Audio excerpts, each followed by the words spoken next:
Ever feel like you just can't escape the news? Oh, yeah. Back in Hmm? 1975, folks were dealing with the aftermath of Vietnam Watergate. It was a tense time. Right. And right in the middle of it all, this chilling story explodes onto the scene. The Amityville horror. We're taking a deep dive into this case today, separating fact from fiction. Oh, yeah. And, there are layers upon layers here. Absolutely. We've got excerpts from a podcast that really digs deep, and trust me, you'll be surprised by what they uncover. Oh, I'm excited. Yeah, this story is so compelling because it just tapped into those anxieties of the time, right? Right. The safe haven of home, the nuclear family, the American dream itself. Suddenly, they felt vulnerable, under attack. And that vulnerability is at the heart of the Lutz family story. So picture this. December 1975, George and Kathleen, newly married, move into this grand Dutch colonial Okay. at 112 Ocean Avenue with Kathleen's 3 children. Wow. $80,000. What? That's all they paid for this sprawling house. A steal. Yeah, that's a steal. Well, considering what happened there.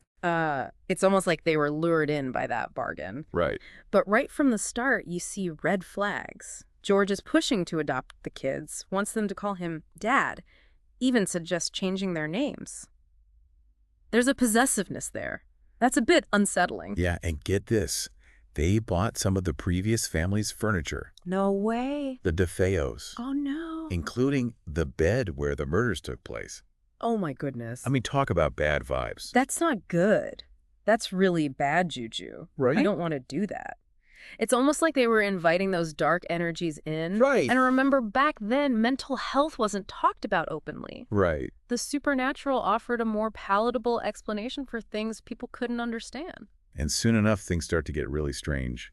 The house is freezing cold, even with the heat blasting. Really? The local priest, Father Mancuso, comes to bless the house, and bam! Oh, no. He's hit with a sudden violent illness. Oh. Even their dog, Harry, refuses to go into certain rooms, like he'd whimper and cower. Those early signs are classic haunted house tropes, right? Cool. Building tension, setting the stage for something truly terrifying. Huh. But what's interesting is the recurring motif of nausea. Okay. In many accounts, people describe feeling physically sick in the presence of evil. Yeah. It's like the body itself is rejecting this negative energy. Okay, now hold on to your hats, because this is where it gets really creepy. Yep. Kathleen is exploring the basement one day, and she stumbles upon a hidden room. It's small with cement walls, the paint peeling off, and it's painted blood red. Ooh. The red room becomes a powerful symbol in this story. Right. It represents the evil lurking beneath the surface, the hidden horrors of the house. Ooh. And what's chilling is that the bartender at the local pub claimed to have nightmares about this room, dreams of ritualistic animal sacrifices happening right there. Ugh, that just gives me chills. Right. But wait, it gets even weirder. Oh, no. Missy, the youngest daughter, starts talking about an imaginary friend named Jody. But Jody is no ordinary friend. He's described as a giant pig with glowing red eyes. Right. It's like something straight out of a nightmare. Yeah. You have this mix of the absurd and the terrifying. A demon pig.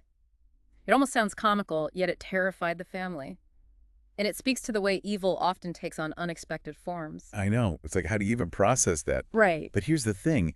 Amidst all this paranormal activity, there are real-world problems brewing too. Yeah. George is drowning in debt.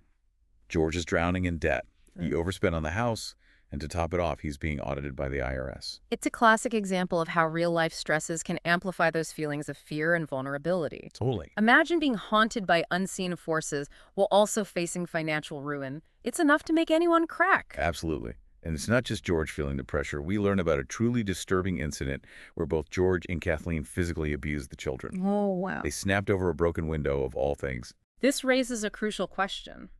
How much of what they experienced was a manifestation of their own internal turmoil? Were they projecting their guilt onto the house itself, creating the monsters they feared most? It's a really disturbing lot.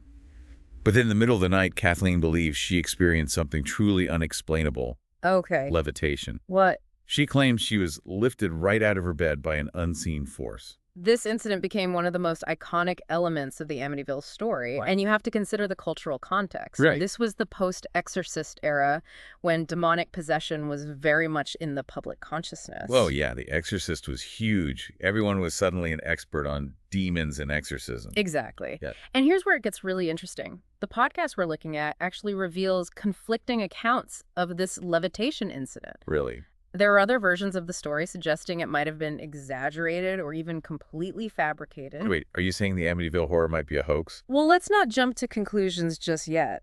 Okay. But this revelation does make you question the reliability of memory, especially when dealing with traumatic events. Right. It makes you wonder how much of what we believe is shaped by the stories we're told, even if those stories turn out to be false. It's like that old saying, truth is stranger than fiction. Or maybe in this case, it's more like fiction is more marketable than truth. But you're right, even hoaxes can reflect genuine fears. And speaking of The Exorcist, that movie really did seem to capture the public imagination back then. Oh, absolutely.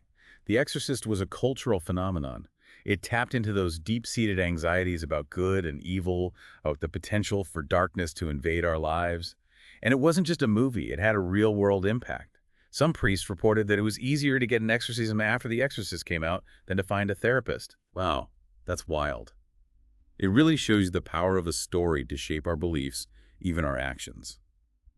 And speaking of exorcisms, we can't talk about Amityville without mentioning Ed and Lorraine Warren, those famous paranormal investigators. Weren't they involved in some pretty high-profile cases like the real-life Amityville horror case? You're thinking of the Annabelle case, but yes, the Mhm. Warrens were often called in to investigate claims of demonic possession and hauntings. And their methods often focused on children, especially young girls. Now that does sound familiar, doesn't it? Like with Missy and Jody. But let's get back to George for a second. We know he was struggling financially, but the podcast reveals that his money troubles were even worse than initially reported.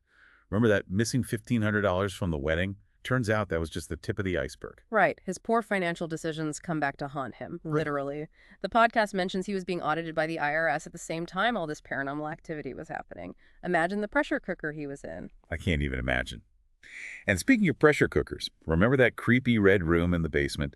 Well, the podcast describes some truly bizarre happenings in there. Kathy claims she found this strange, jelly-like goo oozing from the walls and ceiling. That goo is never explained, which honestly makes it even creepier. It adds to the mystery, lets your imagination run wild. What was it? Ectoplasm. Demonic residue. We're left to wonder, and that uncertainty adds to the overall sense of unease. Okay, now I'm starting to get goosebumps. But despite all these increasingly disturbing events, George refused to leave the house.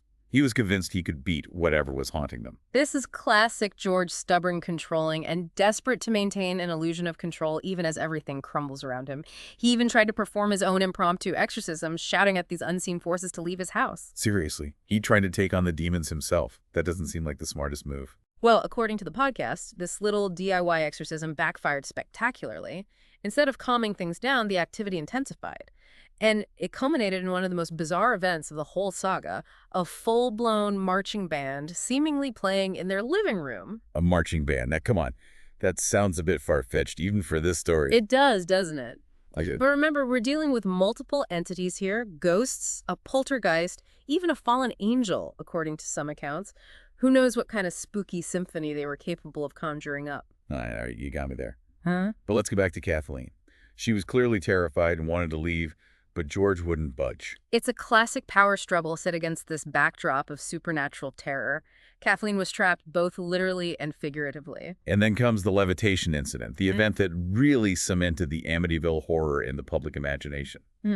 But here's the kicker. The podcast reveals that the lawyer who represented Ronald DeFeo, the man who committed the original murders, later admitted to fabricating the story with the Lutzes. Talk about a bombshell. This is where the layers of truth and fiction get really tangled. Did Kathleen actually levitate? Or was it a clever embellishment to sell more books? It's impossible to say for sure, but this revelation definitely casts a shadow over the whole story. It makes you question everything, doesn't it? Even the most iconic parts of the story might be based on a lie.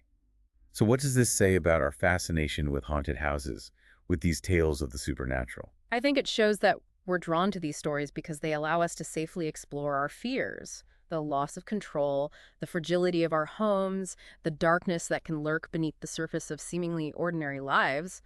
It's all there in the Amityville Horror. It's like we need these stories to remind us that the world isn't always as safe and predictable as we'd like to believe. Exactly. It's a way to confront those anxieties without actually having to experience them directly. But here's the thing. Even if the Amityville Horror is a hoax, the fear it generated was very real.